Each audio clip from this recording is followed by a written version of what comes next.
നമസ്കാരം. ഞാൻ Reshma R. First സിയിൽ പഠിക്കുന്ന ആദിദേവ് കൃഷ്ണയുടെയും 6th ബിയിൽ പഠിക്കുന്ന അതുല്യ ബി കൃഷ്ണയുടെയും അമ്മയാണ്. ഇന്ന് ഞാൻ നിങ്ങൾക്ക് മുമ്പിൽ വന്നിരിക്കുന്നത് ഒരു ബുക്ക് പരിചയപ്പെടുത്താനാണ്.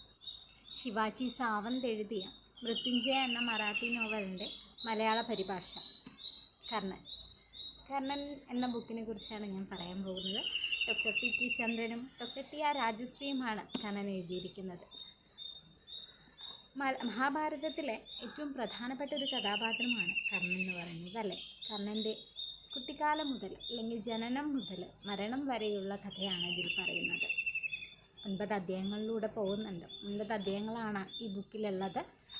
വളരെ ലളിതമായ രീതിയിൽ ഒരു ആത്മകഥം പറയുന്ന പോലെ, അല്ലെങ്കിൽ എങ്ങനെയാണ് സ്വയം നമ്മൾ പറയില്ലേ, ഓരോ കാര്യങ്ങളും നോക്കിക്കാണില്ലേ, അതുപോലെയാണ് ഈ നോവലിലുടനീളം നമുക്ക് കാണാൻ കഴിയുന്നത്. സൂര്യപുത്രനായി ജനിച്ച് സൂതപുത്രനായി വളരേണ്ടി വരുന്ന കർണനും, അതുപോലെ തന്നെ കർണൻ്റെ മാതാവായിട്ടുള്ള അല്ലെങ്കിൽ പെറ്റമ്മയായിട്ടുള്ള കുന്തി ദേവിയും, സ്ത്രീയുടെ ജീവിതം ഭക്തിഭാവത്തോടു കൂടി ഭർത്താവിൻ്റെ പദാരവിന്ദങ്ങളിൽ സമർപ്പിക്കപ്പെട്ട താമരപ്പൂവാണ് വൃഷാലി, കർണൻ്റെ പത്നി വൃഷാലിയും, അതുപോലെ തന്നെ കർണൻ്റെ സഹോദരൻ ഷോണൻ. പിന്നെ അതുകൂടാതെ സ്വന്തം കഴിവുകൾ പ്രകടിപ്പിക്കാനാവാതെ വരുന്നത് വളരെയധികം ദുഃഖമുള്ള ഒരു കാര്യമാണ്, അല്ലേ? അപ്പോൾ സ്വന്തം കഴിവുകൾ പ്രകടിപ്പിക്കാനാവാതെയും സ്വന്തം സഹോദരങ്ങളാലും സ്വന്തം ഗുരുക്കന്മാരാലും എന്തിനേറെ പറയുന്നു, പെറ്റമ്മയാൽ പോലും ത്യജിക്കപ്പെട്ട ഒരു ജന്മമുണ്ടായിരുന്നു കർണൻ. ആ കർണന് സ്വാർത്ഥ താല്പര്യങ്ങൾക്കാണെങ്കിൽ പോലും ചേർത്ത് പിടിച്ചൊരു കൂട്ടുകാരൻ ദുര്യോധനെക്കുറിച്ചും അവസാന ഭാഗം ഭഗവാൻ ശ്രീകൃഷ്ണൻ. അങ്ങനെയാണ് ഈ ബുക്ക് കടന്നു പോകുന്നത് ഓരോ അധ്യായങ്ങളിലൂടെ. നമ്മളുടെ ഓരോ സന്ദർഭങ്ങളും അല്ലെങ്കിൽ ഓരോ കാര്യങ്ങളും നടക്കുന്ന സമയത്ത് ഓരോരുത്തരും വ്യത്യസ്തമായ രീതിയിലാണ്, അല്ലേ, നോക്കിക്കാണുന്നത്. നമ്മളുടെ കർണൻ്റെ ജന്മം തന്നെ എങ്ങനെയാണ്? കുന്തിഭോജൻ്റെ കൊട്ടാരത്തിൽ കുന്തി ദേവി ഇരിക്കുന്ന സമയത്ത്, വളരെ ചെറിയ പ്രായമാണ്. കുന്തിഭോജൻ്റെ കൊട്ടാരത്തിലേക്ക് ദുർവാസാഹ മഹർഷി വരുന്നു. വളരെയധികം കോപിഷ്ഠനായിട്ടുള്ള മഹർഷിയാണ്. എന്തെങ്കിലും പറഞ്ഞു കഴിഞ്ഞാൽ ഉടൻ ശാപവാക്കുകളായിരിക്കും മൊഴിയുക, അല്ലേ? അപ്പോൾ ദുർവാസാഹ മഹർഷിനെ പരിപാലിക്കാനായിട്ട് വളർത്തുപുത്രിയായിട്ടുള്ള കുന്തിയെ ഏർപ്പാടാക്കുന്നു. കുന്തി ദേവി അത് മനോഹരമായിട്ട് പരിപാലിക്കുന്നുണ്ട്. സംപ്രീതനായിട്ടുള്ള ദുർവാസാഹ മഹർഷി കുന്തി ദേവിക്കൊരു വരം നൽകുന്നു, ഒരു മന്ത്രം ചൊല്ലിക്കൊടുക്കുകയാണ്, പുത്രസിദ്ധി മന്ത്രം. അങ്ങനെ പുത്രസിദ്ധി മന്ത്രം പറഞ്ഞുകൊടുത്ത് ദുർവാസാഹ മഹർഷി പോകുന്നു. അപ്പോൾ കുഞ്ഞു പ്രായമാണ്, അറ്റ്ലീസ്റ്റ് കൗമാരപ്രായം എത്തിയ ദേവിയാണ് കുന്തി ദേവി. അപ്പോൾ കത്തി ജ്വലിച്ച് നിൽക്കുകയാണ് സൂര്യഭഗവാനെ നോക്കിയിട്ട് കുന്തി ദേവി പറയുന്നുണ്ട്, ഒന്ന് പരീക്ഷിച്ച് നോക്കിയാലോ എന്ന് പറഞ്ഞിട്ട് പുത്രസിദ്ധി മന്ത്രം സൂര്യഭഗവാനെ മനസ്സിൽ സ്മരിച്ചുകൊണ്ട് പറയുന്നു.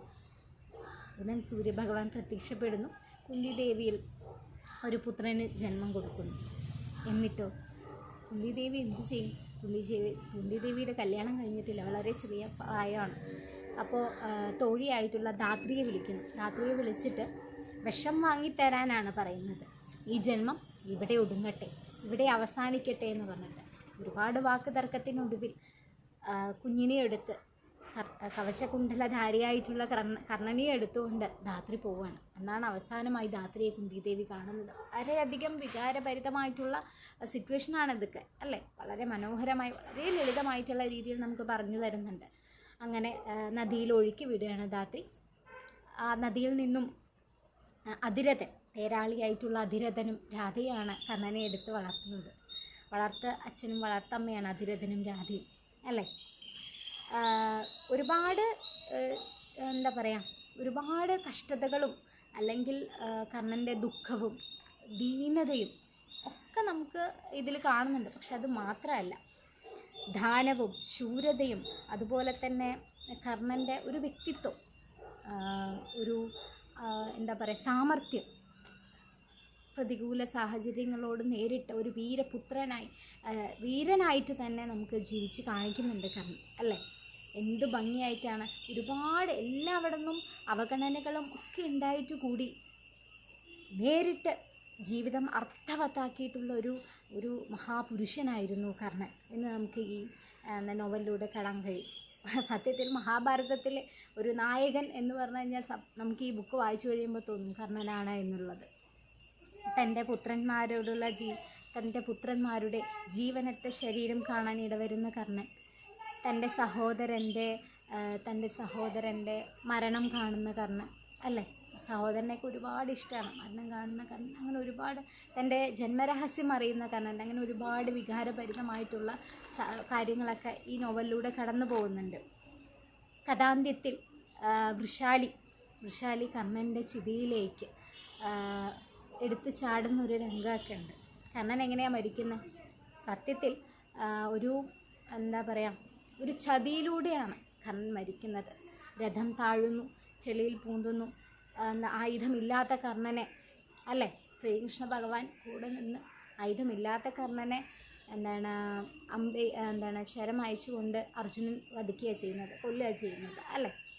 അപ്പോൾ കഥാന്ത്യത്തിൽ വൃഷാലി കർണൻ്റെ എരിയുന്ന ചിതിയിലേക്ക് എടുത്തു ചാടുന്ന സമയത്ത് വൃഷാലിയുടെ സാരിയുടെ അറ്റത്ത് ഒരു കെട്ട് കാണുകയാണ് കൃഷ്ണൻ മാത്രമേ ഉള്ളൂ അപ്പോൾ അല്ലേ.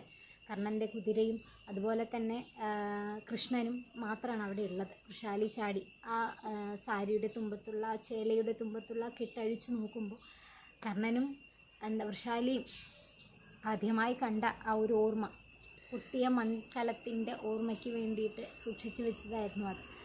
ആ പൊട്ടിയ മൺകലം അല്ലെങ്കിൽ ആ തുണ്ട് മയിൽപ്പിലി ചുരുളിൽ കെട്ടിവെക്കുന്നുണ്ട് കൃഷ്ണൻ.